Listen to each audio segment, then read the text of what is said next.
हुदा sir की पाठशाला। Hello students, welcome to Huda sir की पाठशाला। आज हम लोग आपके इंग्लिश बुक से एक चैप्टर जो कि एक फिक्सेस स्टोरी के ऊपर बना हुआ है उसे देखेंगे, the book that saved the earth. Actually में ये स्टोरी एक प्ले है, एक नाटक है, और ये नाटक 25th सेंचुरी, यानी आज हम लोग 21st सेंचुरी में जी रहे हैं, 25th सेंचुरी में ये प्ले किया जा रहा है। और वहाँ पर जो कहानी बताई जा रही है वो 20th सेंचुरी की है, यानी कि उस टाइम से 5 सेंचुरी पहले। हम लोगों को नहीं मालूम है, लेकिन एक किताब ने हमें मार्स ग्रह के अटैक से बचा लिया था।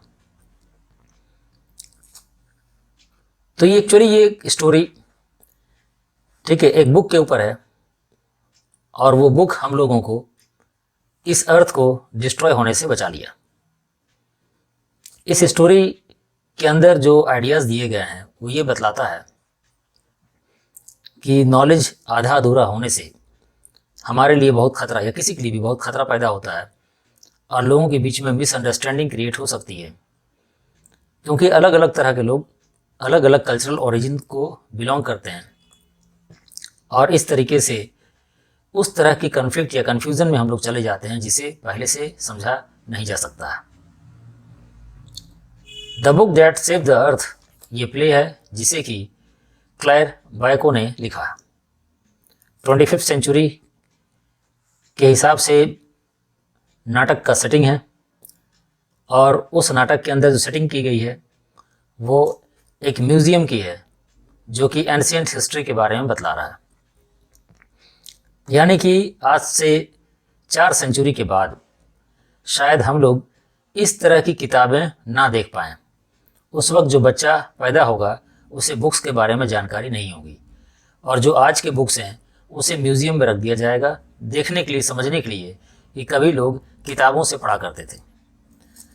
जो हिस्टोरियन है वो यहाँ पर स्टोरी को डिपिक्ट कर रही है, बतला रही है कि 20th सेंचुरी में किस तरीके से मार्स ग्रह के लोग मार्शियंस, यानी कि मार्स ग्रह के लोग, वो हमारे प्लेनेट के ऊपर इन्वेड किए थे, आक्रमण करने की तैयारी में थे। इस प्ले के अंदर कुछ इमेजिनरी कैरेक्टर्स के बारे में बताया गया है जिनके नाम बड़े स्ट्रेंज या विचित्र हैं, जैसे कि मार्स का जो थिंक टैंक था, मार्स का जो वहाँ पर चीफ था, ठीक है, उसका नाम था थिंक टैंक, तो माइटी चीफ थिंक टैंक।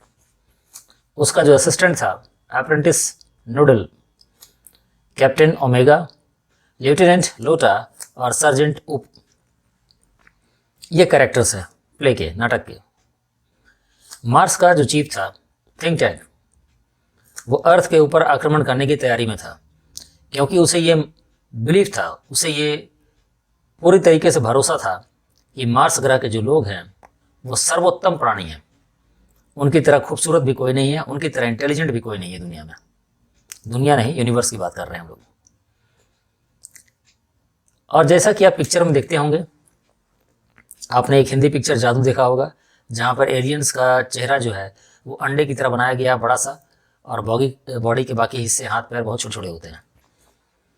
तो इसी तरीके से एक बिग बैलून हेड उसका था, और वो अपने आप को मार्स में अंदर भी सबसे ज़्यादा इंटेलिजेंट मानता था, और लगातार चाहता था कि लोग उसकी तारीफ करें। वो और उसकी टीम कोशिश कर रही थी कि अर्थ में आकर के यहाँ की जानकारी इकट्ठा करें, और फिर इसके ऊपर आक्रमण करके और इसे जीत लें, यानी कि इसे मार्शियन रूलरशिप के अंदर ले आएं। ये जो स्क्वाड थी, यानी कि उसकी टीम, ये लोग जो है सेंट्रल वैली पब्लिक लाइब्रेरी, अर्थ की एक लाइब्रेरी है, वहाँ तक पहुँच जाते हैं, और उस लाइब्रेरी के अंदर बुक्स भरी पड़ी हुई थी, लेकिन उनको लोकेशन नहीं मालूम था।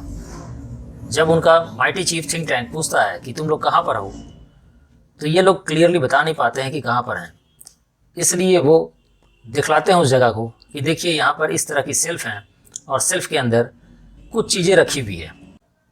माइटी थिंक टैंक वो सजेस्ट करता है कि उसने सुना था कुछ इस तरह की चीज़ें जहाँ पर ऊपर कुछ थिक लेयर होता है, नीचे भी थिक लेयर है, और बीच में कुछ फिलिंग्स होती हैं, उसे सैंडविच बोला जाता है।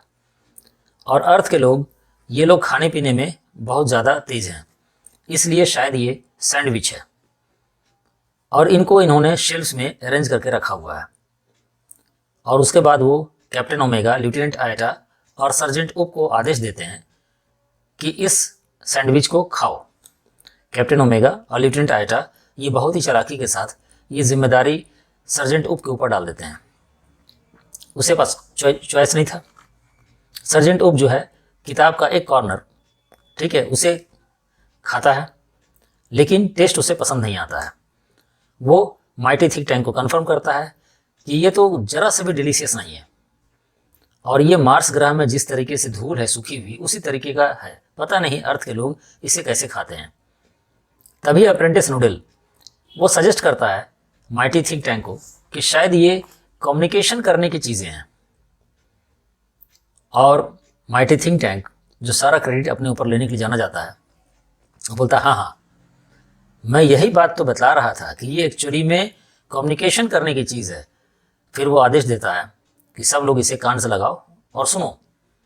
बहुत कोशिश करते हैं, वो अपने कानों के पास ले जाकर के लगाते हैं, उसे सुनते हैं, लेकिन कोई आवाज़ नहीं आती है।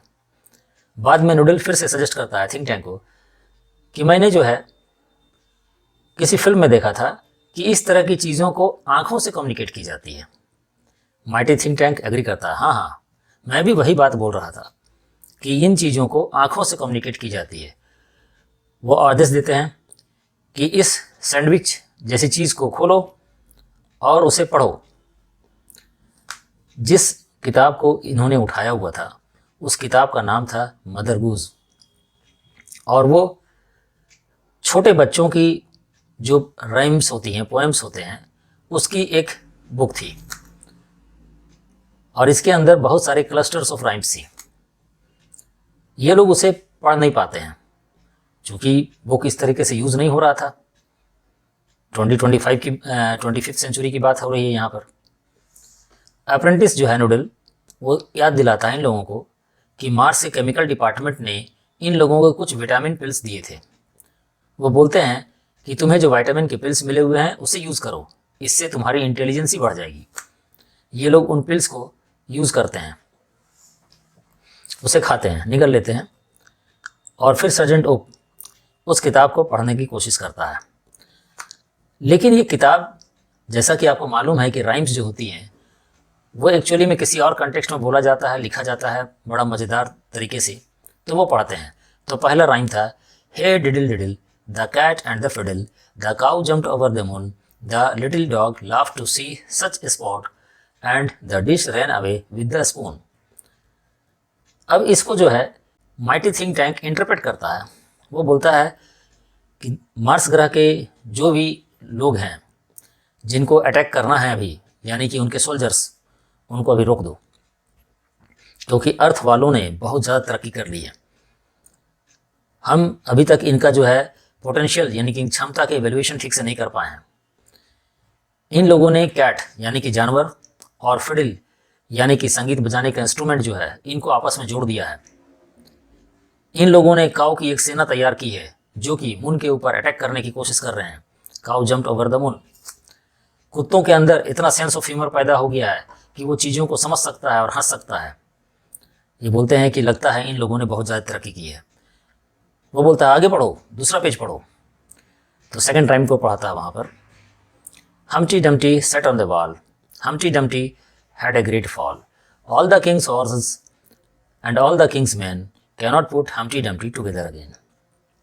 और इसको पढ़ने के साथ ही वहाँ पर हम्प्टी का एक पिक्चर था, आप लोगों ने भी देखा होगा, ठीक है। वो पिक्चर अंडे की शक्ल का था और उसके हाथ पैर जो है निकले हुए थे।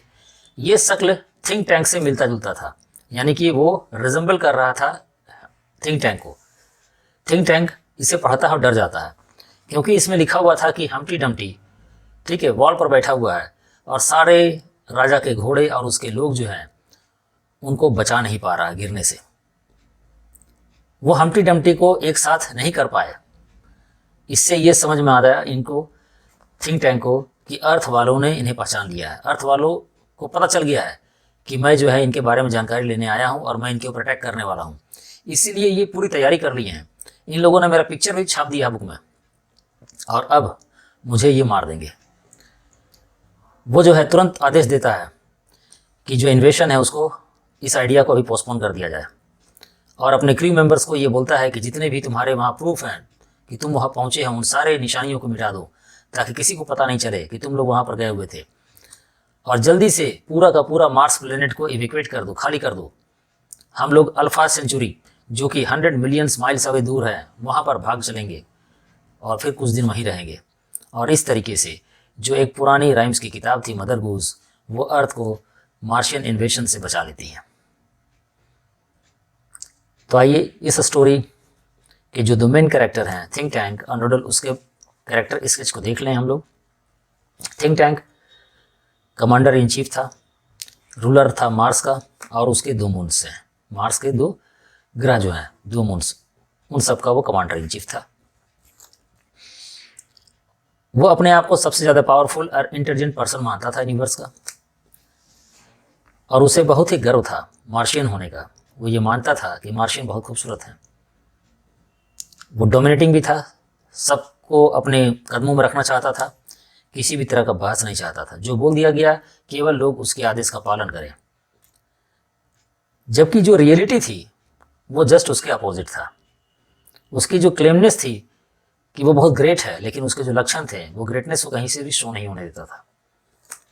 नूडल जो कि एक क्रू मेंबर था इन्वेशन टीम का, और उसको अप्रेंटिस नूडल के नाम से यहाँ बतलाया गया है, वो कोऑर्डिनेट करता था थिंक टैंक और इन्वेशन टीम के बीच में। थिंक टैंक के साथ कई बार, ठीक है, उनकी जो है बातचीत होती थी। चूँकि वो बहुत चालाक था, वो जानता था कि थिंक टैंक अपने आप को सबसे ताकतवर मानता है और वो अपनी बात को किसी भी हाल में चाहता है कि लोग माने, तो वो उसकी बात को मानता भी था। लेकिन उसकी तारीफ इस तरीके से करता था कि उसमें एक तंज की निशानी होती थी, और फिर उसी की तारीफ में बतलाता था कि आप ही के ज़रिए ये जानकारी मालूम हुई है, या फिर ये इन्फॉर्मेशन मेरे दिमाग में आ रहा है, और सारा रिस्पॉन्सिबिलिटी उसी के ऊपर डालकर इन्फॉर्मेशन जो है सप्लाई करता था। प्रैक्टिकली अगर हम लोग देखें कि नूडल जो है वो ज़्यादा इंटेलिजेंट था। सैंडविच नहीं है ये, कम्युनिकेशन की चीज़ें हैं, ये उसने ही बतलाया था। थिंक टैंक्स की अपनी आइडिया थी, नूडल्स के पास उससे बेहतर आइडिया थे, और थिंक टैंक के बाद जो वहाँ का मार्स ग्रह का नया चीफ बना, ठीक है, वो नूडल ही था। आइए कुछ इंपॉर्टेंट क्वेश्चन आंसर्स को देख लें हम लोग। The historian speaks highly about books, how can book help you in preventing A catastrophe. Catastrophe बोलते हैं तबाही को, किस तरीके से तबाही से ये किताब बचाया हम लोगों को। तो हिस्टोरियन जो है 25वीं सेंचुरी में ये नाटक प्ले कर रहे थे। ये हिस्टोरियन वहाँ पर क्लैरिफाई करती है इन चीज़ों को कि ये बात 20वीं सेंचुरी की है, और 20वीं सेंचुरी को एरा ऑफ बुक बोला जाता है, यानी किताबों का वो युग था, और वो किताबों के बारे में बहुत बड़ी बड़ी बात बोलती है, अच्छी बात बोलती है। उसके हिसाब से किताबें जो है वो ज़िंदगी को कंट्रोल करती हैं। बुक्स के ज़रिए बच्चे पढ़ते हैं, बुक्स जो है लोगों को बतलाता है कि कोई चीज़ कैसे, कब, कहाँ और क्यों करना है। ये इलस्ट्रेट करता है, एडुकेट करता है, पंचुएट करता है, और हमारी लाइफ को डेकोरेट भी करता है। हिस्टोरियन के अनुसार केवल वो किताब ही थी जिसने मार्स इन्वेशन से इस अर्थ को 20वीं सेंचुरी में बचा लिया। अगर मार्स उस पोएम के मीनिंग को मिसअंडरस्टूड नहीं करते और उससे डरते नहीं, तो शायद हमारे ऊपर आक्रमण कर देते और तबाही आ जाती हमारे धरती के ऊपर, और उनके कंट्रोल में आज हम होते। और इसी डर के वजह से जो चीज़ें डरा दी थी, मिसअंडरस्टैंडिंग उसको, इसके वजह से मार्स के सारे लोग जो है अल्फा सेंचुरियन की तरफ भाग गए थे। बाद में फिर वो लौट आए, और उसके बाद फिर हमारे साथ दोस्ती कर ली, अर्थ के लोगों के साथ उनकी दोस्ती हो गई थी। इस तरीके से ये किताब जो है एक बहुत बड़ा तबाही होने से बचा लेता है इस अर्थ को। Second question, what is think tanks opinion about the earth. Think tank जो है अर्थ को एक रेडिकुलस, माने नॉन इम्पॉर्टेंट, छोटा सा प्लेनेट समझता था।